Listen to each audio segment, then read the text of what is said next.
All right, so it is just afternoon. It is Tuesday, and I got book reviews. So we have 2019's Doomsday Clock Complete Edition and Batman Damned from DC Black Label from last year as well. Or no, 2 years ago, 2018. My bad. So let's do Damned first. So this is the hardcover edition. That was a bitchin' hardcover. I love it. I am so tempted to buy it, but I don't know yet. So the Joker is dead.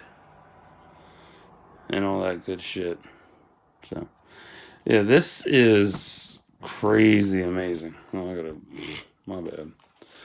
Oh my god, this blew me away. Like, Brian and Lee really delivered on this in amazing ways that I never thought possible. Trying to get all the covers. There we go. So, cover galleries. This is by Jim Lee and Alex Sinclair. Both of them. Gorgeous. Amazing detail. So, Batman Damned. If you have not read Batman Damned, you should. Because the art style and storytelling are absolutely breathtaking and spellbinding. Yes, by Jim and Alex as well. I like this. It's cool. Now, if you remember Batman Damned, when it first was announced, the big deal about it was Batman's cock. Yeah, that was the big draw with this, was that you got to see Batman's cock swinging free, hanging hog. This is by Lee Bermejo. There's Dead Man. Yeah. And then the behind the scenes plot excerpts for the story. So the big deal was Batman's dick, which was really funny. But it's a deeper story than that. Instead of it being about his dick and shit, it's actually about, who killed Joker. And you find out that through the help of John Constantine, that's Etrigan right there. That was weird, seeing him like that. Like, wow. You find out through John Constantine, Enchantress, Zatanna, and eventually building up to the end, that Batman actually died and Joker survived. But yeah, this stark gray contrast of the behind the scenes, I love this. That's Harley Quinn, by the way. I didn't know who the fuck that was at first. I thought, at first looking at that, I thought it was Martha Wayne as Joker, but nope. Then there's Swamp Thing. So yeah, like, this is just a gorgeous fucking story. Crazy, crazy beautiful. And it's nuts. And here's the ending. Turns out Batman was a specter. And then there's that. But in this, I rented it because I thought, like, this is what it looks like. This is exactly what the comic looks like. It's not your traditional panel setup. Because most of them, if it's a traditional panel setup, it would have more bubbles and all that bullshit. But no, this is narrated by John Constantine. That's him narrating the whole thing, which is beautiful. It's amazing. Oh, whoop, too far. Do.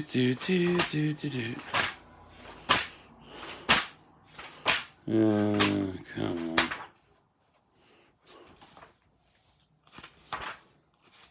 Yeah, they censored it. Fucking gay. But there's his ass. Look at that ass. Batman's ass. So, yeah. Bummer. I was mad about that. Like, damn it. Like that's so fucked up that this is such a great story with phenomenal storytelling, mind blowing, spellbinding art, and the biggest focus was Batman's cock. Even somebody in the comment section said that they were hoping that the story wouldn't be all about him being naked and shit. And then it turned out to be all about that. And then DC turned around and blacked it all out, which is stupid. But yeah, I highly recommend this story. It is worth the read. It is very visceral. It's a beautiful fucking story. I love it.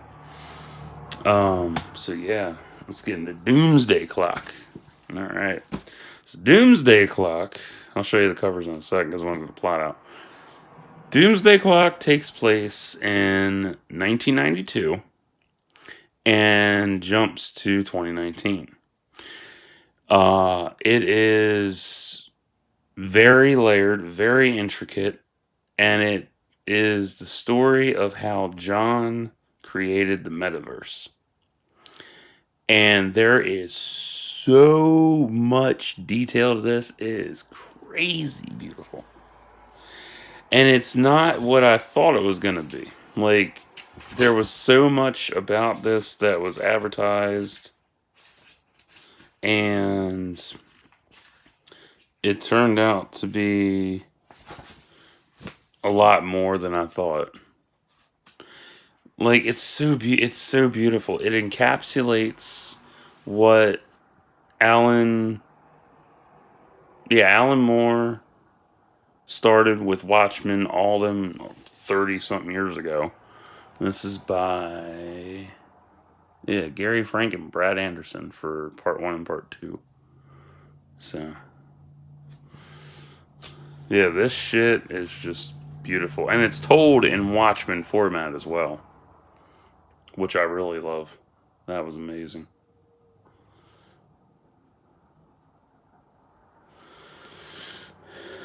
But yeah, like this really encapsulates the Watchmen universe in a whole new aspect.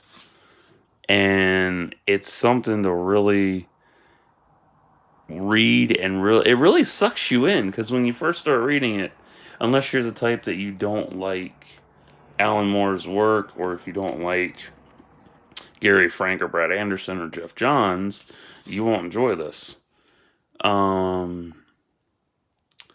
But there is a lot in this to really get into and enjoy. But yeah. So yeah, it is about how John creates the metaverse. Sadly, this scene here does not happen. I was hoping to see that, but damn if it didn't happen. Like, oh, fuck. So yeah, you get more layers with John. You get more layers with Ozymandias. You get to see his dick, which is so fucking funny. It's really funny. Like they'll show John's dick, but not Bruce's dick. Like really, like damn, that's sad. But yeah, the way you think the story is gonna go, it don't. It totally. It's crazy how amazing this story was. Like, oh my god. 86, so 34 years ago. My age. And these are all the black and white covers. And there are random quotes for every section as well. Like, one of the biggest things that shocked me was Rorschach's return. Like, that blew me away. I was like, oh shit, how is he still alive? And then it turned out that it really wasn't Rorschach. It was the Reggie Jones, I think, or Reggie Johns, one of those. Reggie is actually the doctor who interviewed Kovacs. Yeah, the original Rorschach. That was crazy.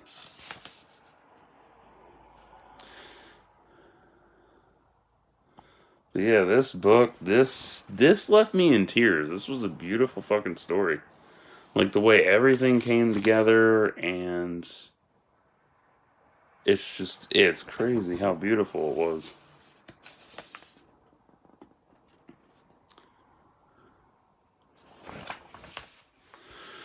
So yeah, total Watchmen format, which was really blew me away. I was like, that's cool. And then there's tons of info in between and whatnot, and the pages are numbered in the corner, so that's nice. Um, yeah, Doomsday Clock. I wish this was a hardcover, but this is a soft cover, which is kind of sad. So, yeah, like this is definitely one of those that will stand the test of time as a damn good, groundbreaking addition to the Watchmen universe.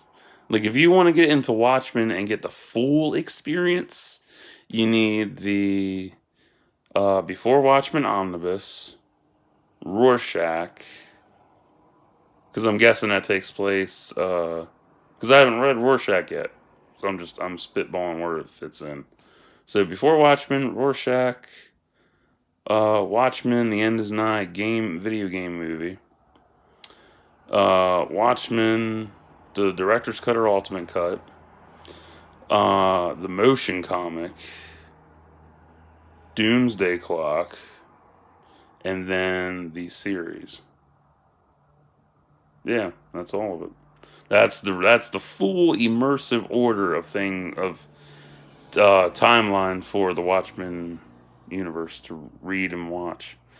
Like, this shit's crazy good. Like, I'm still blown away by how good this was. Because I remember when it came out, they talked about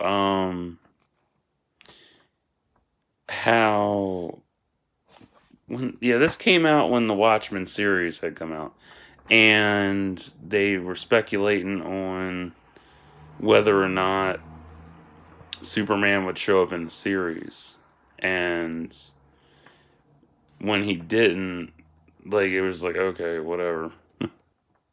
But I was anxious to read Doomsday Clock, and I had part 1 on reserve at the library, but then I didn't keep it. Or no, I didn't get it. I returned it because I didn't want to read it yet. I wanted to get the full edition, so I waited for that. So, reading both of these, which one is superior? It's hard for me to pick because they're both good stories and they're both phenomenal. They're both 11s for me easily because, like I said before, I don't go looking for stuff in comics. I just go by what the cover looks like and the title, and that's it. And then I sit back and read and get immersed. This one beats that for its spellbinding art style and plot twist storytelling. This beats that because it adds to the Watchmen timeline, and I love that. And you get more. It adds so many layers that I never thought were possible, and so many plot twists along the way. So they're both in equal standing to me, and I love them so much. Will I own them? I'm debating on buying this in a hardcover. Really debating on that because I really do love it. This, I don't know yet, but we'll see. So if you like DC Comics and you're a hardcore DC fan, like you have the very first issue that was put out by DC back in the 30s, and you're still alive and ticking, this is for you. If not, well, that's cool too. If you don't like Batman, that's understandable. I get that. If you aren't into Watchmen, I understand that. However, if you are a diehard Watchmen fan and want to complete your collection of Watchmen material, pick up Doomsday Clock. If you want to build up your Batman collection and you need Batman Damned, grab it up. I even said to myself when I was reading this, like, if I had read this book in my early 20s, I wouldn't have comprehended all the uh, intricacies that were there because I was still fresh in the head. I was still young and I didn't understand complexity. Whereas now, when I read it, I'm like, I understand all of what they're saying. Like this, I'd have to go with Doomsday Clock for this video, honestly. Like, this definitely beats Damned. Like, Damned is a linear story. This is a non-linear story. This jumps all over the place. And I love that. That's how my mind works. So I'm like, oh, this is amazing to read. So, yeah, what were my favorite parts of these comics? The plot twist for this and the depth and intricacy of Doomsday Clock. So yeah, that's how I feel about them. Like, they are both great reads. I would highly recommend them. If you aren't a DC fan, I totally get that. Everybody has their preferences. I'm not going to force preferences on you, you know.